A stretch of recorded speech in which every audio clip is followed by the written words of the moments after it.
For the longest time, the world of the medium hybrid SUV has been a one-horse race. The Toyota RAV4 has pretty much had the segment to itself since it landed in 2019, and it's kicked plenty of goals since that time. But it's got some intriguing competitors appearing in its rearview mirror. Exactly, and one of the most interesting of those rivals is this car here, the hybrid version of Nissan's new generation X-Trail. So, should Toyota be worried? Well, we've got the top spec versions of both cars here with us today, and we're going to find out which one is the better buy. We'll compare these models across three key areas: fuel economy, interior practicality, and the amount of features you get for your spend. Of course, driver feel and ownership costs will come into the equation as well. Well, Kez, we've got a lot to do today, so I suppose we better get cracking, eh? Let's jump in. Let's do it. The Nissan X-Trail TIL e-Power is the most expensive X-Trail money can buy, starting at $57,190 before on-road costs. For that spend, you get equipment like Napa leather seats with heating front and rear, a 10-speaker Bose sound system, 20-inch alloy wheels, a heated steering wheel, a panoramic sunroof, and a power tailgate. It has a 1.5-litre 3-cylinder turbo petrol engine under the bonnet, but that doesn't power the wheels directly and instead powers the front and rear electric motors with combined outputs of 157 kilowatts, but more on that in a moment. Meanwhile, Toyota's RAV4 Edge Hybrid also sits at the top of the RAV4 range, priced slightly lower than the X-Trail at $55,150 before on-road costs. The RAV4 is powered by a 2.5-litre 4-cylinder non-turbo petrol engine with front and rear electric motors and combined outputs of 163 kilowatts. As standard, the Edge Hybrid gets a 9-speaker JBL sound system, Softex faux leather trim, 19-inch alloy wheels, heated and ventilated front seats, a smaller sunroof, ambient interior lighting, and slightly different styling to the rest of the range with different bumpers and a chunkier grille for a more off-road ready look. While both of these cars are technically hybrids and they're both all-wheel drive, that's kind of where the under-the-bonnet similarities end. That's right, there's a few natty differences between these two, so that means, Suze, it's time to get technical. Toyota's hybrid system has been around for a while now. It uses petrol and electric power separately or in tandem, with the engine able to both power the car and charge the battery as needed. Energy that would otherwise be wasted when slowing down can also be harvested to charge the battery, and then at low speeds or low loads, the Toyota system can run on electric power alone, or if more power is needed, both the petrol engine and electric motors can power the car. Meanwhile, in the Nissan, the petrol engine exists solely to power the battery, which in turn runs the electric motors that drive the car. While the 1.5-litre engine has measurable outputs of 106 kilowatts and 250 newton meters, those don't actually go towards driving the car, and instead the engine acts as a generator.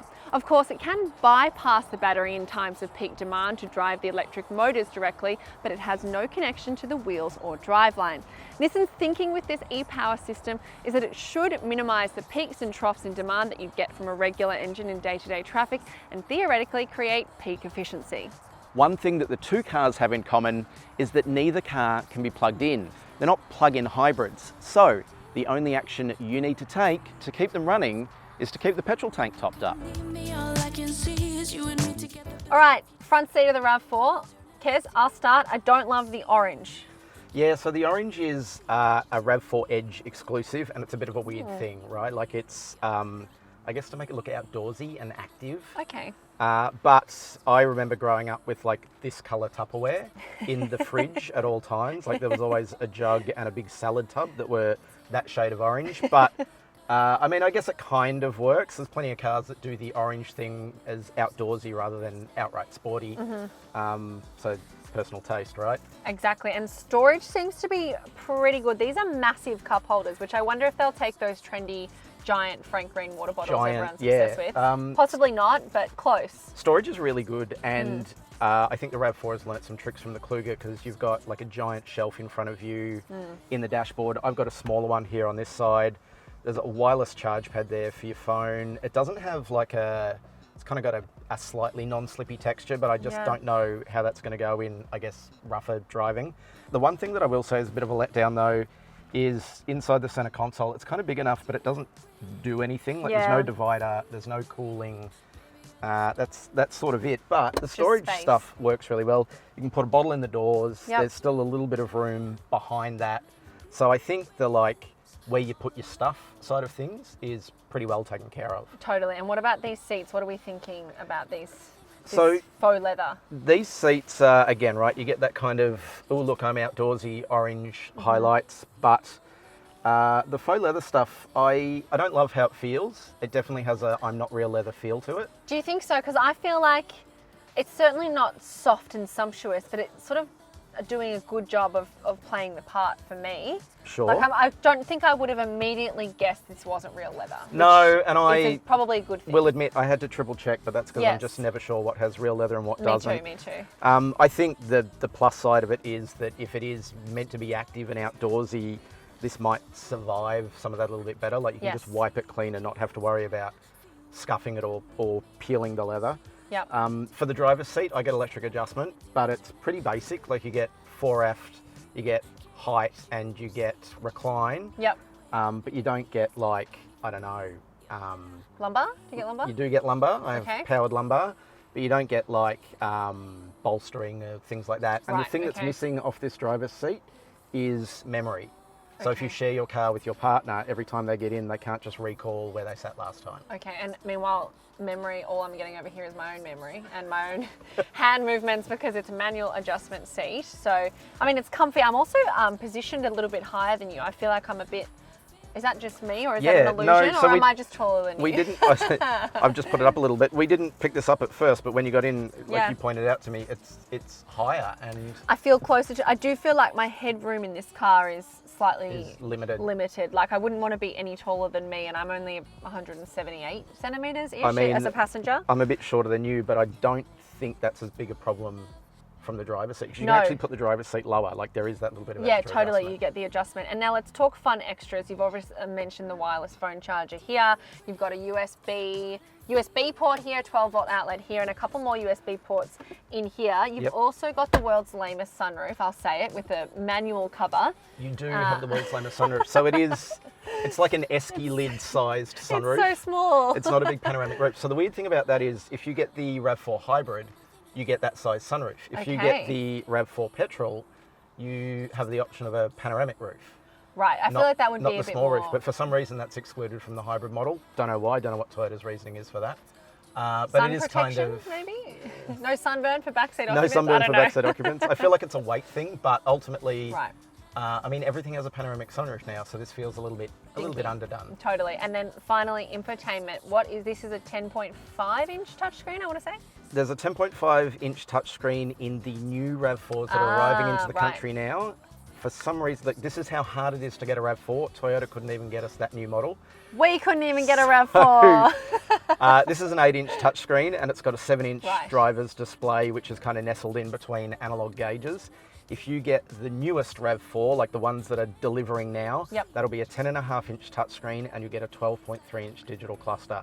But, so this is an older system. There's new software and some changes coming in the new car that make it a lot better. This older system is, I'm going to say passable, but it's perhaps not the world's most advanced infotainment system. And along with the new system, you get like better graphics and snappier performance, but you also get Toyota Connect remote app access. Oh, cool. So you can pair your phone and do things remotely. So it's a system that we've seen in the Toyota Corolla Cross. So it's already filtering into Toyota cars. But yeah, Toyota couldn't even get us the car that has the newest and best system. But that is, I think, something that's definitely worthy of attention.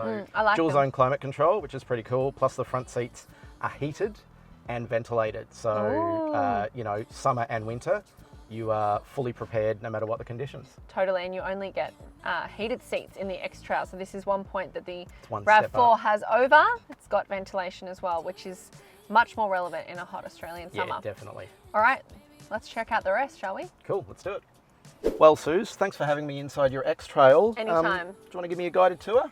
I sure do. So I think first up, this feels like a more premium cabin overall than the RAV4, and it's going for more of a premium vibe. So the RAV4 is more, as we've said before, adventure focused, and it's got kind of the rubber controls on the infotainment and things like that. This is all gloss black plastic. You've got a faux wood grain here in the dash, which I happen to think looks pretty good. Yeah, I really like it. Me too. It's so nice. Although it looks wood, it does not feel wood. It does not feel wood, but that's fine. It's just look but don't touch. You've got a kind of two-tone dash as well, so you've got some brown in there, which I probably could have done without. Yeah, it's not my favourite colour combo. Yeah, no, not great. But these seats are fantastic. We were just saying before, they're pretty firm actually and supportive, and that Nappa leather is lovely and soft, and the steering wheel feels great as well. You've also got pretty great storage throughout this cabin. So just two regular cup holders, not as big as the ones probably in the RAV4, but they're there and they'll do the job. You've also got a really fantastic kind of floating center console, which affords a bit of storage underneath the console, which I found is perfect for my smaller handbags. I don't know about your smaller handbags, but mine slot in really nicely. Yeah, no, there. I haven't tried with my handbag yet. Although we did find there's a little hidden Easter egg in that pass-through as well, where it's got like a stamped Nissan established 1933 Yokohama. So the automotive Easter egg trend continues. Yes, it does, which we love that. And then it's got some bottle holders in the doors, which are pretty good size. This fits easily in there, and you've got a little extra room to play with as well. A butterfly lid on this center console storage box, which has a few more compartments than the RAV4's, but it's probably not as big, at least to my eye, as the one in the RAV4. You've got a wireless phone charger as well in your center console, plus a USB-C and USB port and a 12-volt outlet. But otherwise, fairly well appointed in here. Everything looks and feels good as well. Yeah, this is really, I guess, kind of upmarket compared to the Toyota. What about things like infotainment and technology? What do you get there? I've got to say the X-Trail's looking pretty good as well compared to the RAV4 on that front. Obviously, we had a slightly older system in our RAV4, but this infotainment screen that pops up out of the dash is a 12.3-inch unit matched by a 12.3-inch driver display as well. They look really premium. They're quite impactful. The graphics are nice and bright and crisp. It doesn't have a particularly huge menu in terms of what you've got options for. It's kind of a lot of empty screens, but I will say it's got wireless Apple CarPlay, which looks awesome when it's projected up onto this big screen. Android Auto is still wired. There's a pretty great satellite navigation system inbuilt, AM, FM, DAB, digital radio, all the works and things like that. But some other things it's got as well on top and over above the RAV4 is a head-up display right in my line of sight. It's projected onto the windshield there. So it's got a good big digital speedo. You've also got an epic sunroof. So whereas the RAV4's feels a little dinky-dee, Oh my God, that actually is huge. epic. It's huge, and it really opens up nice and wide as well. So it's got an electric cover too, whereas the RAV4's only has a manual cover. Sorry, RAV4. Also, some other extras is that these seats have electric adjustment on both sides, plus memory function on both sides too, which you don't often see, I feel like. No, that's pretty rare. Yeah, the passenger's usually the one who has to remember their seating position. And also the seats are heated, not ventilated like the RAV4's, unfortunately, and the steering wheel is heated as well. So definitely great for winter. All for winter, not so much All for summer. for winter, yeah, clearly not thinking about the hot Australian summers that we have to deal with. But the other thing that I suppose is worth talking about when we're in these cars is wait times. So I think, what are we looking at for a RAV4 these days? So a RAV4, Hybrid. I think, probably still leads the class in terms of its wait times, and not in a good way. You're looking at like 12 to 18 months to get your hands on a RAV4. It's one of those situations that changes all the time, right? But some people have been waiting longer than that. But don't expect to get, basically, if you order one now, a RAV4 this year. It's going to be into next year before you take delivery. How's the wait on an X-Trail? Well, I can tell you that because I actually spoke to Nissan earlier today, and it's a much better story for the X-Trail, whether it's a hybrid or a non-hybrid. So across the range, including the e-Power variants, there's good supply coming in. It does depend on the kind of spec grade you want and also where you live, because obviously different cities are under different shipping times and things like that. But it's more of a 1 to 2 month situation if you are waiting, rather than a 12 to 18 month situation. So I think it's safe to say that things may vary, but you'll probably more likely get your hands on an X-Trail e-Power hybrid than you will a RAV4 this year. Generally speaking, a really nice, well-appointed cabin. I've got plenty of headroom, so even though I feel like my seating position is nice and high, I still feel like I've got room to move whereas as a passenger I didn't quite in the RAV4, although you were pretty comfortable in the driver's seat. Good elbow room. This is quite a wide centre console though, I will say. Quite high too. It's high. It does feel a little bit like it's eating into your knee room slightly, but I'm pretty comfortable. Yeah, this feels like a nice place to be. Yep. Well, we're in the back seat of the RAV4. What do we think? Look, I think that you get some good stuff and you get some bad stuff. Yeah. Listing off like some of what you get. You do get air vents in the back of the center console. 2 of them. But you don't get a third row of like climate control. There's not separate temperature control. There's 2 USB-A ports, so older style, but at least there's power back there. You get a single map pocket. Just one. Just one. I don't get one. Nothing for it's all you. yours. But you don't get things like a sunroof into the back. No, it's quite dark actually back here. It's a little bit dark. You don't get blinds for the rear windows, so you're going to have to put those door socks on if you want to sort of shade the back. The rear seat reclines, but it's like in 2 set positions. Yeah, it's not quite customizable. So it's not like a full thing, and it doesn't slide. No. So you can't sort of mix and match leg room and cargo room if you you're wanted fixed. to do that. Absolutely. You've got this pull down armrest with 2 cup holders in that, and you've got bottle holders, quite small ones, in the door down here. One thing I do like about this car is that the ISO fix points are easily accessible. So you've got them both on the outboard seats and then 3 top tethers over the back, but often they're buried and they're really hard to click into, but here they're just really easily accessible just below this little label here. I'd also have to say that I'm pretty comfy too. So you and I are different heights, but we've both got great leg room. This seat is quite far forward in front of me, but even then with the seat in that sort of our regular driving position is pretty good leg room. Toe room, fine. Not huge, but it's good. It's fine.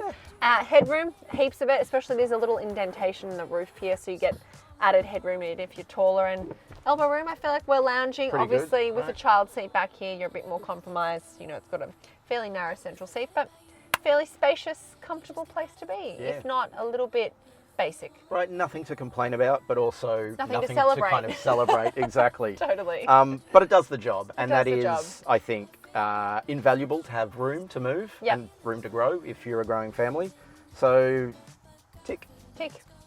Kez, there are 2 game changers for me in the back seat of the X-Trail in this grey. Change the game for me. Changing the game. The first one is how far wide open these doors go. Like, yeah, right. Like they're incredible. Almost 90 degrees. It is amazing. I think it is literally like 89 degrees or something. Nissan's told me before. So that's across the X-Trail range. You don't have to spend heaps to get that. I just think if you're loading or unloading children or, you know, just loading large things in, being able to actually have access to the back seat unencumbered is so huge. And I didn't realise how huge it was until I experienced it. And now I'm like, I never want to go back. Can't live without it. Exactly. Number 2, inbuilt sun blinds. So once you have kids or even not, if you have pets, whatever, I didn't realise how important sun blinds are for your car. And getting ones that fit and are ready-made, and also ones that allow you to roll the window down without having to lower the sun blind. Yep. So many layers of complexity on top of having the child itself. This is such a nice peace of mind factor for parents and a really thoughtful inclusion. And also the fact that you can kind of half close the sunroof so that your backseat occupants aren't getting the glare. That's another really just a thoughtful touch in this back seat. I think is really clever. Also worth pointing out though that like the sunroof opens to here, so my view of that gum tree there is like I can see the whole thing. Yeah, it's great. So unlike it's good experience. The let's call it the pokey sunroof that you don't really see out of in the back seat of the RAV, this is like it's a pretty cool road trip experience. Totally, it's a sunroof all people can enjoy. On top of that, you've got a few more features back here for your backseat passengers than you do in the RAV4. So these seats are heated, both of these outboard seats, and you can control them down here. You've got a USB-A and USB-C port, plus your own separate climate control. So you've got air vents here, and you've got a temperature control just down here at the back of the center console as well. Big bottle holders in the doors, map pockets in the back of the seat. What else? I like your kind of 20, 40, 20. Yes. Other way around, 40, a ski 20, slot? 40 ski slot. So you can have like 2 people in the back plus longer cargo poking through if you want. Cup holders in there and a mobile phone holder, I guess, in this little slot. Yeah. The one thing I will say though is that like sliding mechanism or folding mechanism is maybe not as nice as the just drop down one in the Toyota. This is true. That's really splitting hairs though. That is that's being a little picky, bit harder. yeah, we'll say. It's kind of cool that you can slide the seats. Like, yes, absolutely. you can make more room in the cargo area. And recline as well. More room for yourself. You can recline Yep. more ways in this than you can in that. I've got slightly less toe room than in the RAV4. I feel like that's less of an issue because I've got more leg Heaps room. of leg and knee room, absolutely. So- Headroom's probably comparable. Yeah, I think that's pretty Maybe similar. a little bit less in this car, but you don't notice it because it's nice and light and bright. But no, I'd say that they're similarly sized back seats, but this just goes over and above. It feels like the back seat of a much more expensive car, and it's got lots of thoughtful inclusions, particularly for parents. So parents, if you want some, helpful day-to-day additions, the X-Trail has them in spades, I'd say. A little family backseat zen. It is, Yeah, it is. And also yeah. child seats are sort of provided for with ISOFIX points on the outboard seats, and like in the RAV4, they're really easy to click into. They're really easily exposed and just handy. Right there. Yes, Yeah. and there's heaps of little leg room for your little kid to kick his legs out. And in the 3 child. top tethers as well. Yes, Yeah, super. great back seat. Strong back seat. Do recommend. Highly recommend. So just a quick demo of my love for these wide opening doors. Most normal cars open to about here. The X-Trail, the doors open all the way back here. So as you can see, plenty of clearance for loading and unloading all your bits and pieces. Well, the battle of the boot space is an important one in the medium SUV segment, and on paper, the X-Trail wins with 575 litres of cargo space. That's just down on the non-hybrid X-Trail, but it's still a fair bit of room, and it's all accessible via a power tailgate on the TIL grade, which is also hands-free. Let's see if I can get this. I'm famously bad at it. What did I tell you? Kez, help me out here. I can't. I don't know. Ah! Okay, so clearly it prefers Kez to me, whatever. Now, as you'll see back here, we've got an interesting setup. Kez, do you want to talk to us about what we see? So Nissan has what it calls a divide and hide floor, and you get this in the regular X-Trail. So it means that there's 2 partitions in the boot floor, and you can pull them up and use them to basically customize the boot floor, and I've already used the wrong one, so that you can separate out your shopping and stop things from sliding around. The only problem is in the hybrid, where this would normally be a drop-down section in the normal X-Trail, there's a bump in the boot floor, and that's because the starter motor battery is under the boot floor rather than under the bonnet like it is in a petrol X-Trail. And it also means that there is nowhere to hide your cargo cover. Normally that stows down here. But aside from that, what else have we got, Suze? Well, there's a tyre repair kit, so you don't have a full spare like you would in the regular X-Trail, unfortunately. Well, that gets a temporary spare, but you don't have a spare at all. It's just a tyre repair kit. You've also got, I think, 4 different tie-down points throughout the boot there, and a little 12-volt outlet as well. You can remove this cargo cover, as Kez mentioned, but you can't really stow it anywhere, and it is a massive space, particularly when you take out these 2 boards, which you can remove entirely. It's quite a low boot floor, and you do get a little bit of a lip when loading things in if you take those boards out. But other than that, I think if you were trying to fit like big items of furniture, stuff from Bunnings Warehouse, you'd actually probably be able to do it pretty well. And the rear seats fold down in a 40-20-40 split as well, so you can really maximize storage in this car. There's no levers for those seats though, so if you want to do it, you don't do it from inside the boot, you've got to do it from around the sides of the car, which is not something that every medium SUV has, but it's a handy feature when it's there. It sure is. Otherwise, pretty happy with this boot, I reckon. All right, the boot of the Toyota RAV4 measures 542 litres. So if you open the world's slowest opening powered tailgate, that's what that looks like on the inside. And to my mind, Kez, these are pretty evenly matched in terms of space. So I think we were saying that the floor on the RAV4 is a little bit lower, so easier to load things in. But in terms of width and depth and height and all the rest, they look very similar when put side by side, although this does have a few things that the X-Trail does not. Yeah, that's right. So in the RAV4, you get this little net pocket on the side. We really like those because they're handy for any of the little bits and pieces you keep in your boot, whether that's, tie down straps or you keep your cleaning kit tucked away with you or things like that. The other thing that it's got the same retractable cargo blind, but in the RAV4, there's actually a space to store it, although it's a bit fiddly. You've got to pull up these sides of the boot to do that. Also, no underfloor storage in the RAV4, save for the spot to store the cargo blind, but the trade-off for that is that you do have a temporary use spare under the floor, which the X-Trail is missing out on. You just get a tyre repair kit in that car. You've also got a handy little 12-volt outlet over here, a couple of tie-down points, but yeah, they're very similar boots, and I think people who are really keen on having a spare wheel will probably lean towards the RAV4, but otherwise, I'd call this a tie. There is one other little trick that the RAV4 has. Now, earlier X-Trail owners will probably think, what's the big deal? Had one of those for ages. It's not in the new X-Trail, but it is in the RAV4. If you lift up the boot floor, you can flip it over. Cool. And when you drop it back down, it's plastic back. So that means if you've got muddy shoes or hiking gear, dirty stuff that you don't want to put on the carpet, you can keep it nice and clean. You know what I call this? Dog-proof. Dog-proof, absolutely. Both cars receive a 5-star safety rating from ANCAP, but the X-Trail's is more recent, from 2021, while the RAV4's is from 2019. Both cars have active safety features like autonomous emergency braking with pedestrian and cyclist detection, a rear cross traffic alert, front and rear parking sensors, adaptive cruise control, traffic sign recognition, blind spot monitoring, and lane departure warnings. The X-Trail has a few safety features that the RAV4 does not, including a centre airbag, a tyre pressure monitoring system and a driver attention alert, plus the blind spot monitoring system offers active intervention. On the flip side, where the RAV4 lacks a centre airbag, it does have a driver's knee airbag, meaning the airbag count for both cars is 7, but the positioning is slightly different. All right, Kez, we've hit the road in the Toyota RAV4 Hybrid. Initial thoughts? So I think the initial thought with the RAV4 Hybrid, or any Toyota Hybrid for that matter, is kind of how familiar it is.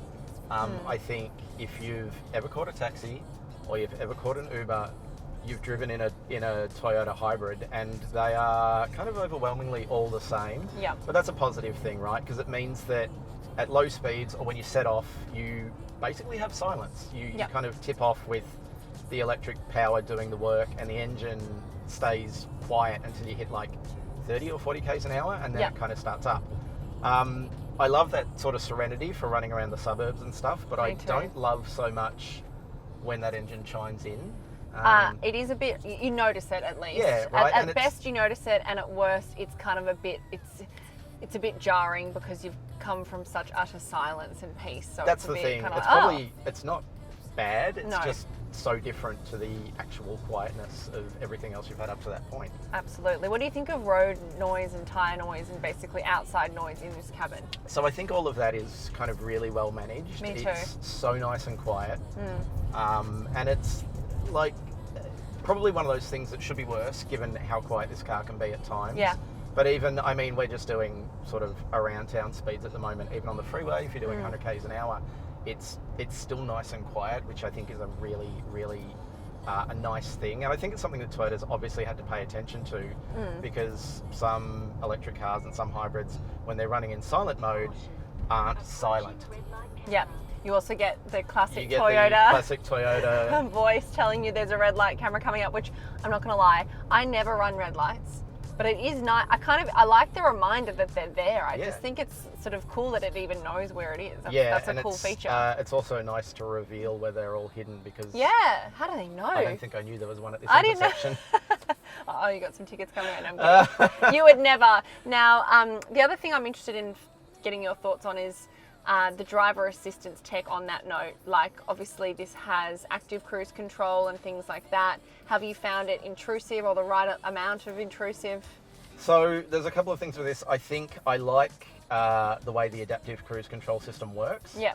For the most part, it's kind of intuitive and it's natural and it feels all right.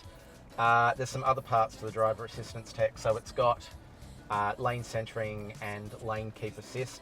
The lane keep assist, I don't feel is maybe strict enough. Yes. It'll let you sort of wander out of your lane. On the other hand, the lane centering, it's adjustable, right? It's got 2 positions. If you have it in the most sensitive setting, it is way too much. Like, it is fighting you the whole time. Overbearing, yep. You've got to have it in that lower setting, and then it feels more natural, right? It Yes. works the way that a lane keep assist or lane centering system should. Yep. Everything else is pretty good. Like things like the autonomous emergency braking, I didn't get any false positives from that. Sometimes it can like, trigger at things that aren't there. It hasn't done that for me in my time with the car. And by the same token, speaking of the adaptive cruise control, some cars get this weird thing where they'll like lock onto a car in an adjacent lane. Yes. And the RAV4 doesn't do that. So it's like, it works. It works for Aussie roads, and it does the thing it should do, the way you would expect it to. Yeah. So that's all pretty good. I've had a few false forward collision warnings in the X-Trail, just in narrow streets swinging around. It sort of thought that I was heading for a parked car, which I wasn't, but I don't mind that because at least I know it's paying attention, right? Yeah, that's the other side of it. At least I know it's working. And now I feel like, I've only sort of driven this quite briefly, but I noticed a difference in the steering feel. This feels like it's got slightly heavier steering than the X-Trail. Is that your experience too? So, I mean, we're not talking kind of chalk and cheese here. No. They're both still pretty similar and pretty easy to drive, but this is a little bit heavier, and I also feel like this is, I don't want to be too harsh, but this is a bit duller.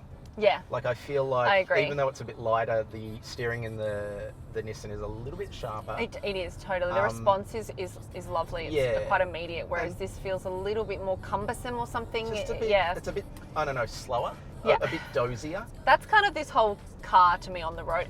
It's still great, and I actually think, and we'll get to this in a moment, acceleration and outputs and everything like that, but just compared to the X-Trail's driving experience is a lot sleeker, whereas this feels very effective and fine to drive, just not particularly refined compared to the X-Trail. The fact that this is a little bit less alert and a little bit less finely honed actually works in its favour, because it means that sort of whatever you throw at it, it just sort of shrugs off. Yes, like, absolutely. It's like, this isn't hard, this isn't challenging, this is just how I live my life. I can do it. And this ride is a lot plusher, I think, than the X-Trail. That's not to say the X-Trail is uncomfortable in any way, but it's a bit cushier and you feel a bit more protected from the road, I would say. Would you agree? Yeah, I think so. One of the things I found with the X-Trail is it feels like, and we'll talk about it more once we jump in, but it feels kind of heavy.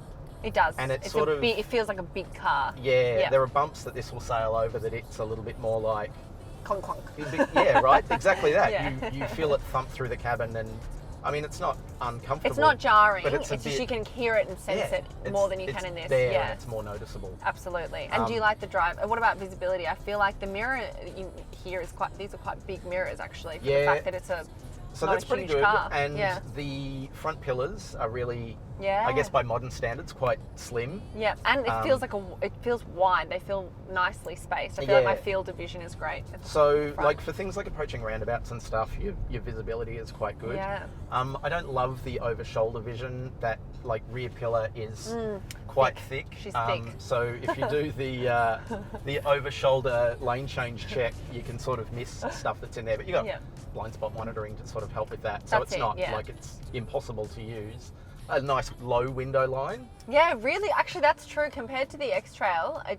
And just in general, it is low. So do we call it the belt? Yeah. So you get a good it's one of those very, very passive safety things, but you get a bit of a better idea of what's around you, which is sort of, I guess, helpful if you're, either in somewhere unfamiliar or you're leaving home and there's maybe kids running around or riding bikes around or whatever, that they're not alongside the car or something like that. Yeah, absolutely. It's one of those things that it just shows, I guess, a little extra attention to detail. I mean, no hybrid involves you needing to do something different, but this is, I guess, the thing for people that maybe are looking at their first hybrid or they want to make that change. You don't need to do anything. You don't need to decide what car or what mode the car drives in or anything like that. That's all taken care of for you. The car monitors itself and works out petrol or electric or whatever it needs to do. So, like in this case, it is 100% conventional. It's like park, reverse, neutral, drive. Proper gear and away shifter. You go. Proper gear shifter. Thank God. No weird like push button or rotary selector or anything like that. Like it's just a Toyota, which, in this case is kind of like super easy to adapt to. If your last car was a Toyota, and a lot of people's were, or you've owned one in the past, you're not going to be like adrift in a sea of things you don't understand. It's pretty conventional and it makes a lot of sense. And the thing with this EV mode, so the X-Trail has a similar mode, and I sort of, we'll get into the differences between them, but this obviously conks out at a certain speed. So it's electric only up to, what is it, 35 kilometres an hour? Yeah, so it's kind of like, well, it's variable and it depends on, Right. whether you're going uphill or what the driving load is or things like that. EV mode in this is, I'm going to say it's a bit of a furphy. Well, it basically yeah. locks out the petrol engine and Yep. only uses electricity, but it's a really small battery in this car. The idea being that it discharges and recharges really quickly as you drive. This would be more like if you want to maybe get out of your driveway without waking the rest of the household up, That's a good or idea. That's a good exiting an point. underground car park without filling it with fumes. This will get you like a couple of 100 meters, maybe a K or two on electric range. But as soon as that is depleted, it'll fire up the engine. As soon as you like want to accelerate up a bit of an incline or something like that, it's probably going to wake up the petrol engine to assist. Yes. Because it is, at the end of the day, like designed to operate as a partnership. as a whole system. Yes. Yeah. Beautiful partnership. That's it. You can do the electric thing on its own, but yeah, the idea that it has an EV mode is, it feels like maybe more of a party trick. I think it should be called sneaking out of the driveway mode. sneaking I think out. that's Yeah. genius. Yeah, that's it. All round, it's a good all rounder.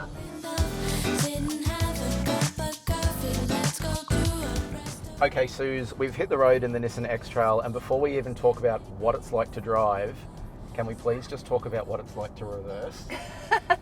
I'm glad you brought this up because my pet peeve are these sort of electric or electrified cars with really conspicuous reversing noises. So it's like, boop, boop. I feel like you just said it's like a submarine. It sounds like that submarine noise that they always drop into every movie.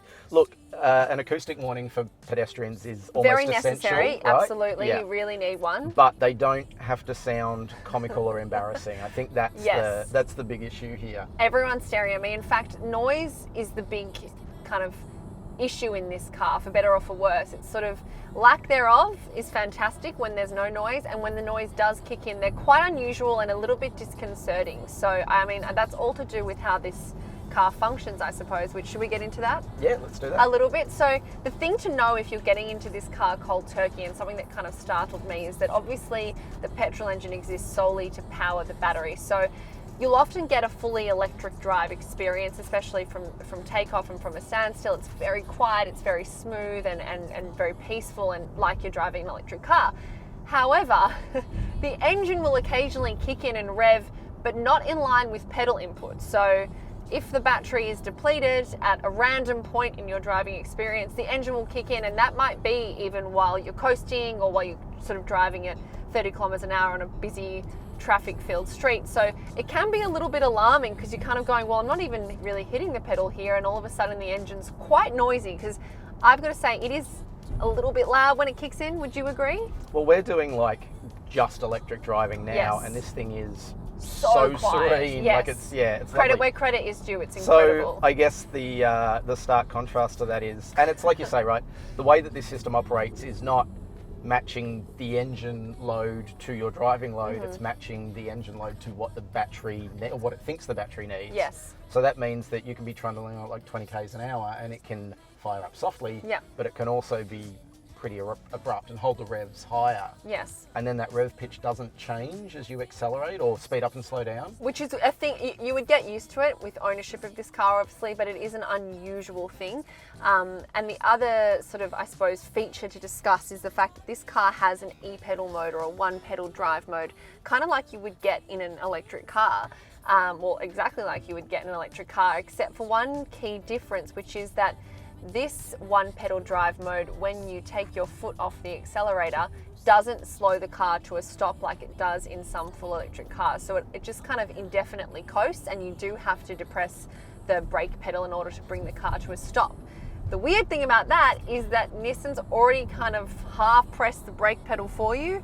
So when you go to put your foot on the brake, it's kind of half in, and it can make it feel a little bit odd. So that's another thing that takes a bit of getting used to if you're coming from full electric cars, or if you're coming in cold to one pedal driving. So yeah, cool feature to have, but a little bit different in Nissan's case than the rest of Right. the So like e-pedal industry. modes in a lot of cars, it means that it doesn't coast when you take your foot off the brake, it's actively decelerating. Exactly. So you kind of use the brake like the accelerator like a speed controller rather than just a go fast pedal.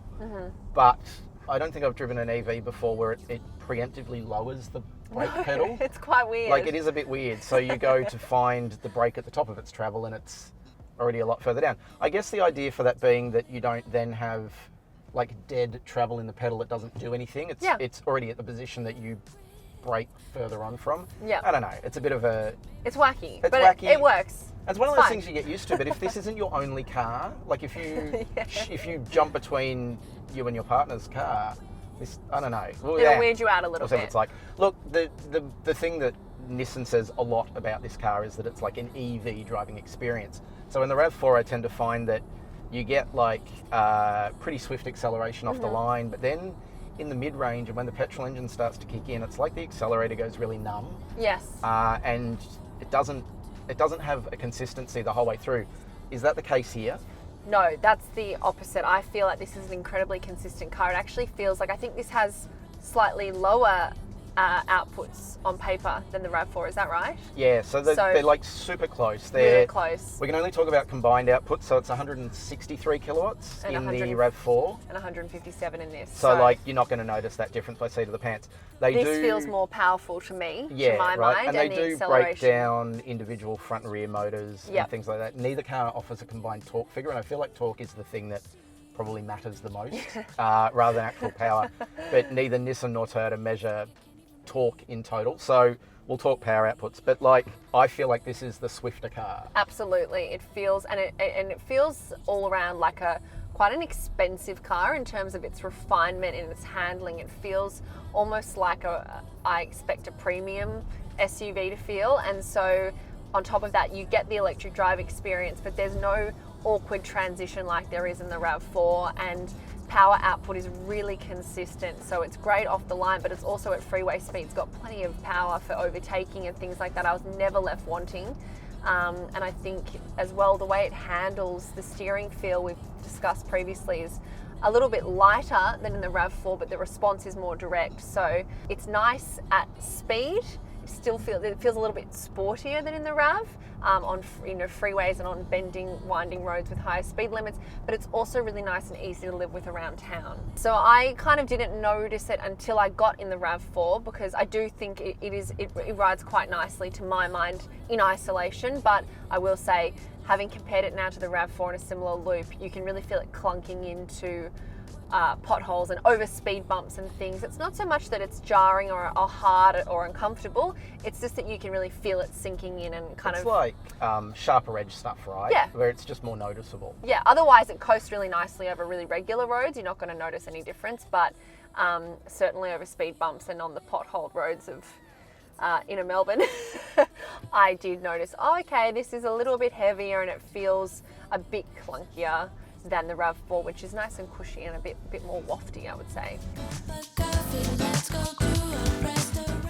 What about driver assist? What kind of stuff do you get? What tech and features do you get to help you drive? You get heaps in this car, which is cool. So I feel like, especially on the top spec TIL, you've got everything you could ever possibly need. So we spoke before about traffic sign recognition. Both cars have it. This car has it and projects it into the head-up display, which is particularly handy because that's it's right where you need it, and it's right next to a big digital speedometer too, so you can see a direct comparison between the speed you're traveling and the speed you should be traveling, and it starts flashing the speed limit if you're going over, which is always really helpful. Also, the X-Trail range comes equipped with ProPilot, or the higher spec models come equipped with ProPilot technology, and that is essentially combining active cruise control with lane trace or steering assist. And that basically just means that for longer drives, you can really let the car handle the boring bits for you. I mean, you can't clock off, you've got to keep your hands and the wheel and your eyes on the road, but it will keep you centered in your lane, it'll keep the right speed, it'll slow in accordance with the car in front, it will keep you in your lane, let you know if you're veering out, etc, etc. I tend to find with those systems that unless they're freakishly accurate, I think probably the best one I've ever experienced was in the Jaguar F-Pace from memory, and I really felt like the car was doing everything for me and I was just there kind of touching the wheel. In this, I did feel like I wanted to overrule it a couple of times, like maybe it was, possibly not that accurate with the lane markings. It does a mostly good job, but I certainly felt like I was maybe fighting with it a few times on the freeway and going, no, not that far over and things like that. So it's more like, I guess, a safety net if you kind of lapse concentration, Yes. rather than, and let's face it, no driver assist tech is replacement for a driver. Exactly. So, yeah. Exactly. So you should never really be clocking off, but the system does a really nice job of handling the minutiae of everyday driving for you, so you can kind of, I don't know, just get a bit comfy on a longer drive. It's got your back, right? It's got your back, Yeah. exactly. Yeah, and the other thing that I will say I really love in this car is the fantastic overhead camera. Again, it feels like something that belongs in a car with a higher price point. And this car isn't obviously cheap by any standards, but my God, that overhead camera, I have now come to rely on it incredibly heavily. So the screen in this is really nice, Yes. for a start, but then that 360 camera, there are cars that are 3 or 4 times the price of this that I don't think have as good. True, yeah. Like, it is really high definition. It does a really good job. I know this is going to sound nitpicky, but a lot of 360 cameras where they basically weld the images together, because there's, front camera, side cameras, and rear camera. Yep. They get a bit fuzzy, or they lose a little section between the two camera views. Yes, absolutely. This doesn't. Like, it's genuinely like having a camera above you on a drone, rather than stitching together. It's great. Yeah, it's so good. And the curb view is fantastic too, so you can toggle between that. So if you're parking in a really tight spot, or you're next to kind of a big curb, or you're a bit worried, you can really zoom in on that area of the car, which is so useful, especially if you're living in the inner city. I find I use that so much. Sure. So just going to put it out there that by comparison, the 360-degree camera in the Toyota is more like a hint or a suggestion of what's around you. It's got a really small display screen, and it's got really big gaps in between the corners of the car. It's just like, it's not the same resolution, it's not the same image quality.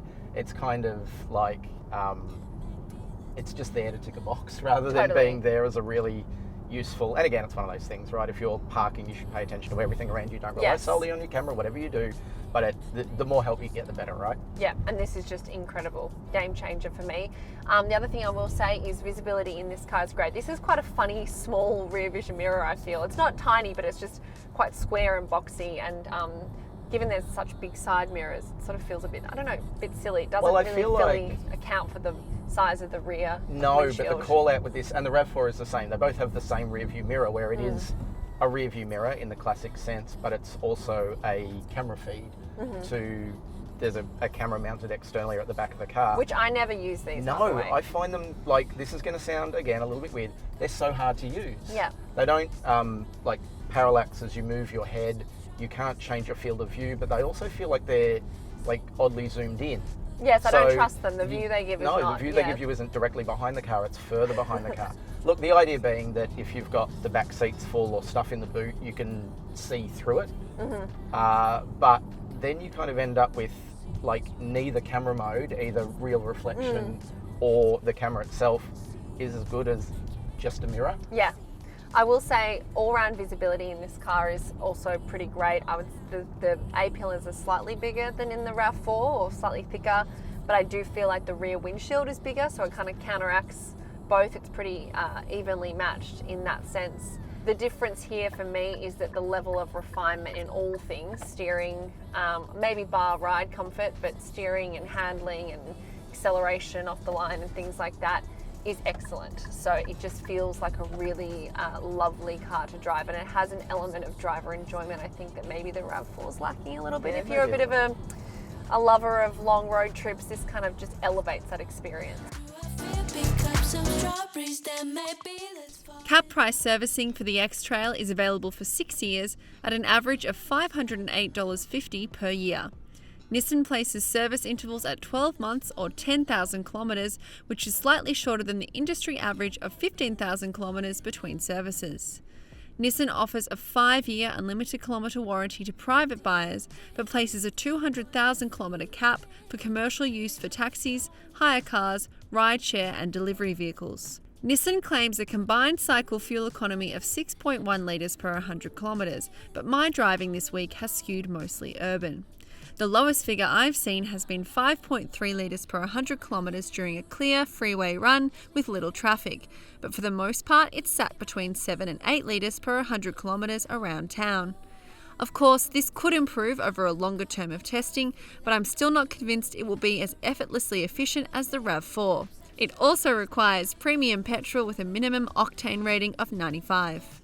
Toyota's Cap Price service program is among the cheapest available in its class. Each RAV4 service for the first 5 visits costs just $260 at 12-month or 15,000 kilometre intervals. Toyota offers a 5-year unlimited kilometre warranty to private buyers and adds 2 years of engine and driveline warranty if you stick to the recommended service schedule, and up to 10 years warranty on the high voltage hybrid battery if you keep up with what Toyota calls annual hybrid health checks. Commercial users, so taxis, rideshare and similar, miss out however, with Toyota implementing a 5-year 160,000 kilometre cap on warranty coverage for those buyers. Toyota claims an official fuel consumption figure of 4.8 litres per 100 kilometres. At the start of today, in mostly urban use, my consumption was sitting at 5.4 litres, and by the end of the day, that's crept up to 5.8 litres per 100 k's. As an added little cost saving, the RAV4 Hybrid is capable of running on regular 91 octane unleaded petrol. So at the start of this video, we said we'd be comparing these cars across 3 key areas. So I reckon the best thing to do is to go through those areas and pick our winner. What do you reckon? Yep, let's do it. Okay, let's start. So the first one was interior practicality. And in that instance, I think we're going with the X-Trail. So this is the bigger car in terms of legroom in the back seat and in terms of boot space, but it also does a lot with what it has. So there's just some clever touches throughout, like those doors that open nice and wide, the inbuilt sunblinds. What else? You get the sliding backrest, which means you can kind of mix and match cargo and passenger space. It's got part of the divide and hide floor out of the regular X-Trail. It's not quite the full thing, but it's still handy for keeping cargo in check and things like that. Supermarket shopping and all the rest. So that gives it to the X-Trail, but our second area is the amount of features that you get for your spend. And with that one, this one again, the X-Trail. So they're similarly priced cars, but we just feel like this is a more premium SUV. It does feel really luxe in the cabin. That Napa leather feels fabulous. You've got that huge infotainment screen, a lovely big sunroof. What else? Heated seats in the back. Heated seats in the back, which is nice. But I just think like everything is, like you say, it's just a little bit more upmarket, and you feel like you are getting your money's worth, because I mean there are, you know, some BMWs and Benzes that aren't quite as nice as this on the inside. Totally, it feels fancy, which is very important. And now for the all-important topic when you're talking about hybrids, fuel economy, and we had a very clear winner on that front. Yeah, that was a pretty easy one. RAV4. What were you getting? Like 5.4 litres per 100 k's, which, I mean, to get that in even a small car is pretty good. To get it in a medium family-sized SUV is pretty incredible, right? And you got what in the X-Trail? Over 8 litres per 100 kilometres on average. So obviously fuel economy when we're driving these cars for just a week is an imperfect measure, I would say, because it's down to individual driving style and whether you're doing urban or extra urban driving and things like that. However, there's a pretty big gap between these two no matter which way you slice it. Clear winner on the fuel economy front, and that goes to the RAV4. That's 2-1 now to the X-Trail. Should we bring in our secondary categories? Yeah, let's do it. So number 1 on that front is the ownership costs category, and in that topic we gave it to RAV4. It's the RAV4. I think cap price servicing, which is really cheap at $250 per visit, just makes it really clear cut what you're going to go over longer term. Not only that, but the fact that this car is so much more efficient means that your trips to the servo are going to be a lot less frequent, and your overall running costs from day to day make it a pretty clear winner. Yeah, the less I have to go to the service station, the better in my mind. And finally, driver feel. On the count of 3, Kez, reveal your winner. 1, 2, 3. X-Trail. So a bit of an even split on that one, and we'll tell you why. For me, the X-Trail was a beautiful, refined car to drive. You've got that lovely, smooth electric acceleration off the line. It's beautiful and quiet and cushioned from the outside world. And I thought it rode actually really nicely. It felt engaged with the road. It was kind of steady and consistent in its rides. So personally, I really liked that. If I had a couple of complaints, it would be that when the petrol engine does kick in contrast with that lovely silence, it can feel a little bit noisy and jarring and a bit unsettling, given that it kicks in at strange times when you're least expecting it. And then second to that, I also found it felt like the bigger car on the road. So maneuvering in tiny side streets and things like that does feel more like a large SUV than a medium SUV. And look, for the RAV4, I found a lot of similarities. I think that electric off-the-line feel is really nice. It feels really torquey, and it stops it from being, I guess, too sluggish around town, which is a really nice thing to have. But then when the petrol engine kicks in, it can be a little bit abrupt and a little bit noisy. Overall though, I kind of found that the X-Trail was maybe a little bit firmer and rougher, and so on suburban streets and things like, you know, potholes and spoon drains and things like that, it just didn't ride quite as nicely as the RAV4. And I understand that maybe the RAV4 isn't the sharpest car to drive, it may not be the absolute driver's pick, but on overall balance, I think that kind of mix of, I guess, softness and suppleness, and the approach of the powertrain and how it all works together kind of made it my pick. It's just the easier one to live with day to day. Absolutely. So that gives us, I think, a dead heat. We've got X-Trail and interior practicality features for your spend on my driver feel winner overall.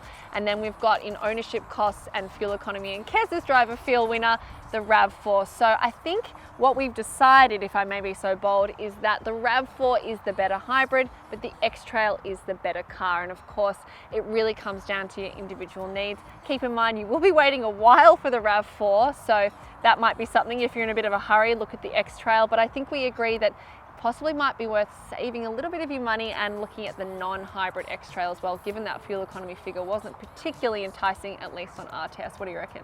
No, that's right. And I think, look, at the end of the day, there isn't a bad vehicle here, but it is going to come down to, I think, your impressions and of course your patience. If the wait for a RAV4 is too long for you, once you've sat in an X-Trail, I reckon there's a pretty good chance that you're going to be swayed by just how nice it is inside, and whether you decide to go the hybrid or not in that case is entirely up to you, but I kind of feel like that first impression is the one that might last. So I really feel like everyone's a winner here today, including Kez and I. We've had a ripper time shooting this video. We hope you liked watching it. Please give it a like and subscribe to our channel so you stay up to date with all of our latest new car videos. And of course, if you want to find out even more information about these two, you can read the full written review at Drive.com.au. Plus, we'd love to know which of these two you'd pick. Be sure to drop us a comment below. Thanks for watching.